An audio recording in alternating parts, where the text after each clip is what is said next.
ইন্না লিল্লাহি ওয়া ইন্না ইলাইহি রাজিউন। 7 বছরের ছোট্ট শিশু রামেশা দ্বিতীয় শ্রেণীর এক নিষ্পাপ শিশু।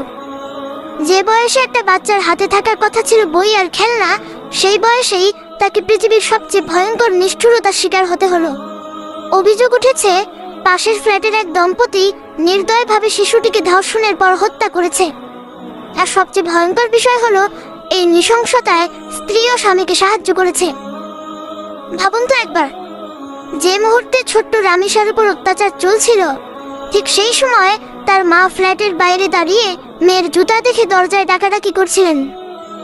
একজন মা হয়তো তখনও আশা করছিলেন আমার মেয়েটা দরজা খুলে বের হবে, কিন্তু তিনি জানতেন না তার বুকের ধনটা ঠিক তখন মৃত্যুর সাথে লড়াই করছে। কিভাবে পারে মানুষ এতটা নিষ্ঠুর হতে? কিভাবে পারে একটা নিষ্পাপ শিশুর কান্না শুনেও তাদের হৃদয় কাঁপে না? আজ সমাজে মানুষ আছে, কিন্তু মানবতা ধীরে ধীরে হারিয়ে যাচ্ছে। আল্লাহর ভয় চলে গেলে মানুষ পশুর চেয়েও ভয়ঙ্কর হয়ে যায়। রাসূল সাল্লাল্লাহু আলাইহি ওয়াসাল্লাম বলেছেন, যে দয়া করে না তার প্রতি দয়া করা হয় না।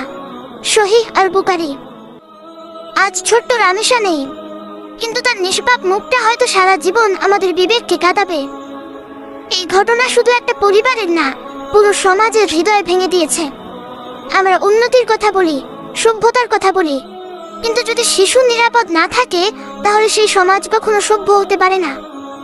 আমরা ছোট্ট রামেশার হত্যার সুষ্ঠু বিচার চাই, দোষীদের সর্বোচ্চ শাস্তি চাই, যাতে আর কোনো মা এভাবে নিজের সন্তানকে হারিয়ে না কাঁদে।